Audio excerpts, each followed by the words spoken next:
We are of one mind. There is no separation.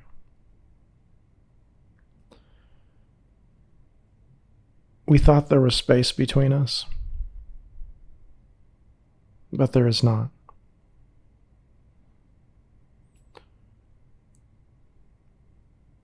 This I surrenders. There is only one goal. There is only one purpose, and that is to remember.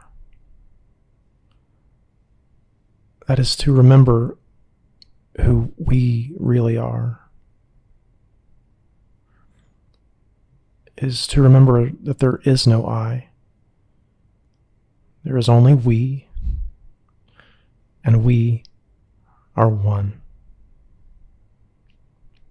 This is how I heard my sister Anna Brown say it. Yes. Thank you for all the voices of awakening that are arising during this time. There are so many. It's not about one face or one voice. We hear it now, everywhere we choose to listen. We see it now in the eyes of everyone we choose to see it in.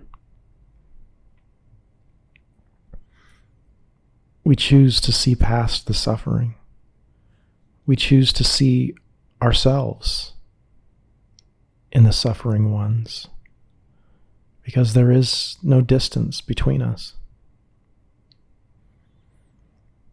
We choose to renew our minds with the truth. And the truth is that we are not alone. We are not alone. There is no other. The suffering that we see on the outside is the suffering that we know on the inside. You may take a few moments today and look at a picture of that other out there that seems to be the biggest problem for you. Can you see yourself? Can you understand that the suffering that other experiences is the same as your suffering? Can you see that suffering is what causes the behavior in that other that you despise so deeply? Can you see that your own suffering has caused you to behave in ways that caused others to despise you? And then can you forgive all of that? Can you feel all of that in your body? Can you feel that dissonance? Can you observe those discursive thoughts? This is the practice that has been shown. It's the practice of forgiveness. It's the practice of non-judgment. It's the practice of allowing ourselves to release all the fearful storylines. I didn't invent the practice. You didn't invent the practice. The practice just is. The universal practice of forgiveness, of release, letting go of the resentments, letting go of the grievances, getting out of our own way, death of the false self, death to the flesh. Whatever language you choose is fine. There is no universal theology, but there is universal experience. Because all experience in this universe leads to what appears to be death, leads to what appears to be suffering. It's written in. And we're all so often so very afraid.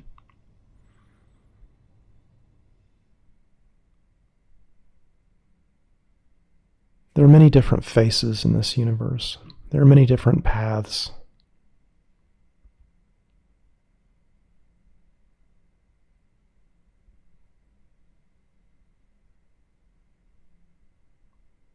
But there's only one way. And that is the way of release. The sigh of relief that comes when our false self has come to its end and we choose love. Love. We are of one mind here. There is no separation between us. This is the invitation.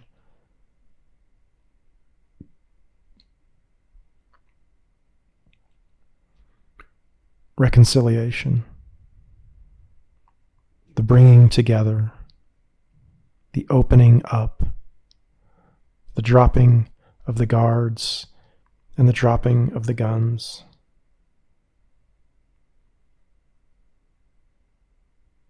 Who are we keeping out? Who are we defending ourselves from? Who are we attacking? Only ourselves. Who are we accusing? Only ourselves. This is the final teaching. This is the final practice. What all the practices point to.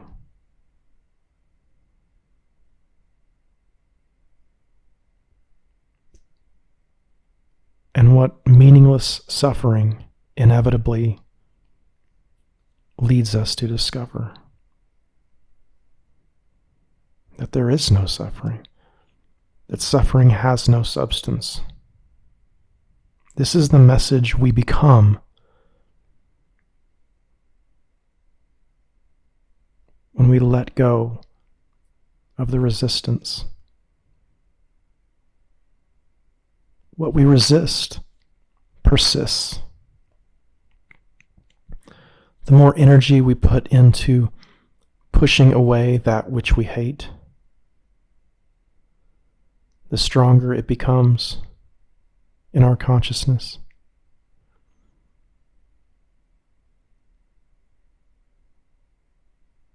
This is why we're so consumed with the accusations. But we are not consumed by the accusations. They have no substance. All those problems we thought we were going to fix, all those people who we know so certainly to be so wrong,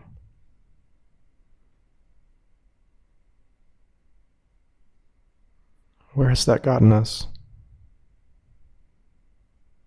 Right here, to this moment of awakening, to this moment of release. The message is in you. I'm not telling you anything you don't already know. You're here because you want your mind to be renewed to this reality. The same reason that I'm speaking these words. We are of one mind. There is no attack. There is no defense. There is no separation between us. Forgiveness is the only way. Forget the religions, unless they serve you. It's okay to have your practice. You're not obligated to put that down. You're also not obligated to take any pledges of allegiance to anyone or anything.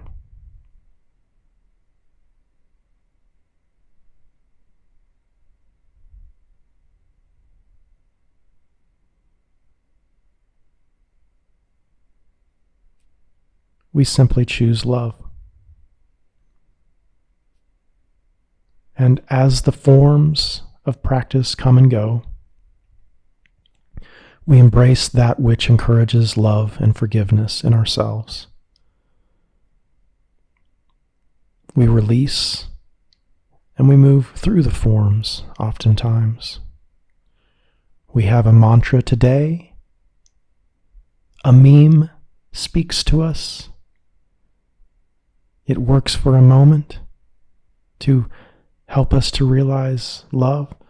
And then that meme or that mantra passes away as we move into the next.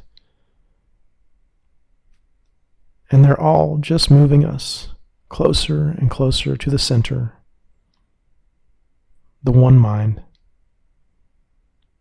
The false self struggles. The false self is desperate. The false self is fighting. The false self is running away.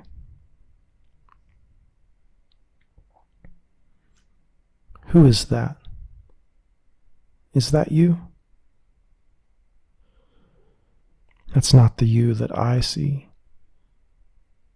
I see the you that is me, the one who is love.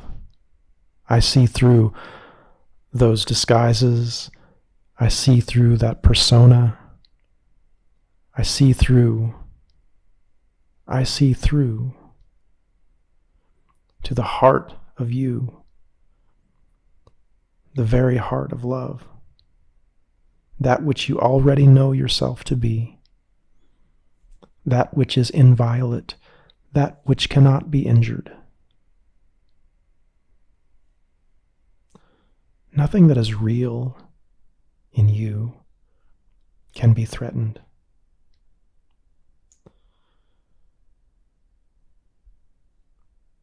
And we are powerless to save a world without a heart of love.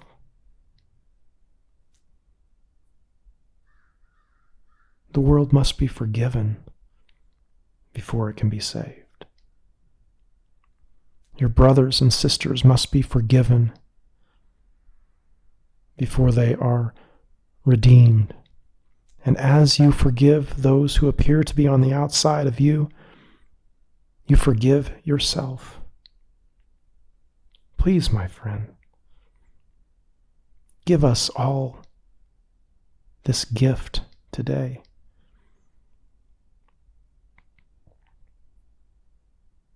Release yourself. Release the expectations. Release the opinions and the judgments. Be restored to your original state of perfect happiness. You can walk on water because there is no you. And there is no water.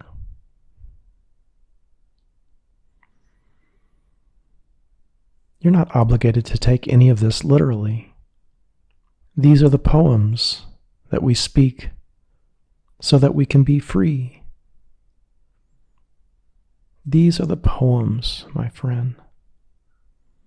These are the mere words that point to the true reality. And as we give our heart to this beautiful poem, we are free. We become salvation to the world, free to forgive, free to shine. Grace, kindness, compassion, Grakiko. This is the word I have heard from my friend. Thank you, Craig. So here we are. Here we are together. There is no disappointment. There is no loss. There is no shame.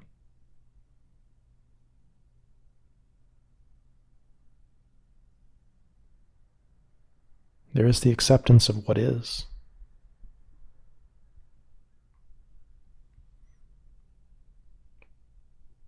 There's a seed that went into the ground. That seed died.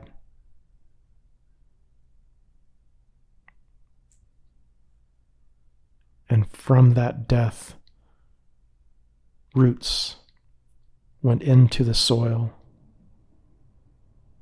drawing life from the rot and the decay of all life that came before.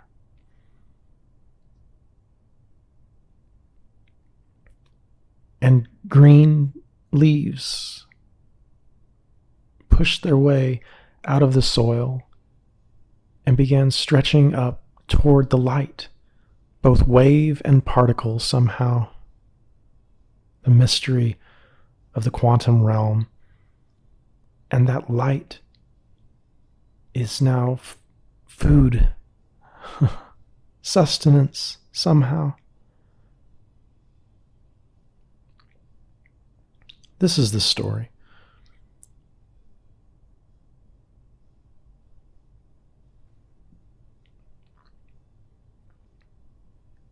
A tree cannot be denied. The resurrection simply is. And the tree is a symbol, and the seed is a symbol. The seed and the tree and the light and the soil and the nutrients are a poem. And we are that poem. We are love. We are of one mind. We are not alone. You are not alone, my friend. Breathe it in. Your breath, a symbol of oneness. Your breath, a gesture. Your breath, a prayer to leave the sick and sad storylines behind.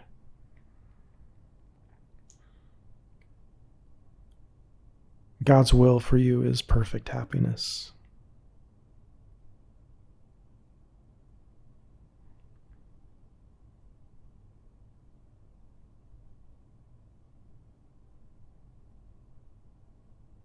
There is no sin.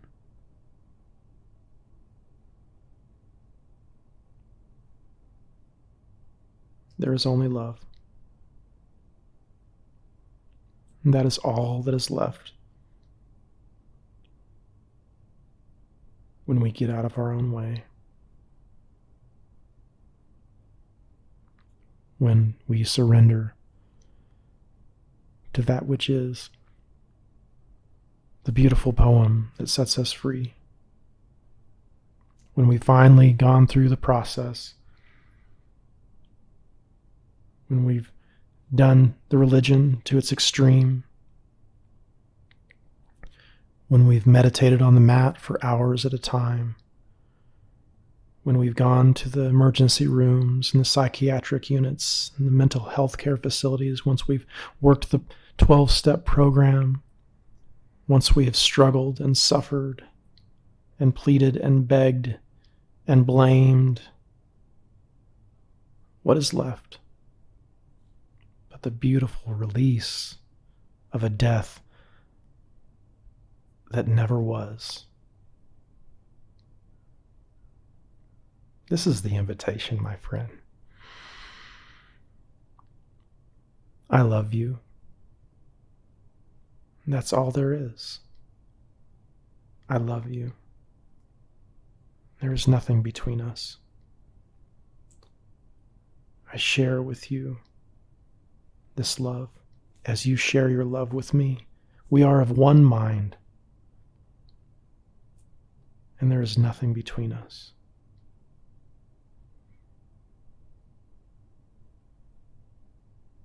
You've already received it. These words in your ears, just confirmation. You've already said yes. It's already all done. All the forgiveness is already done.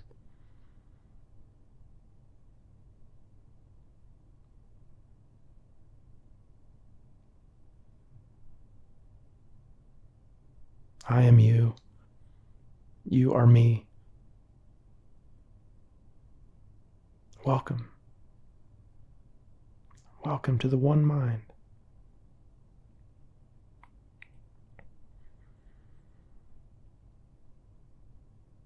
Sense that. Be here with me right now in that.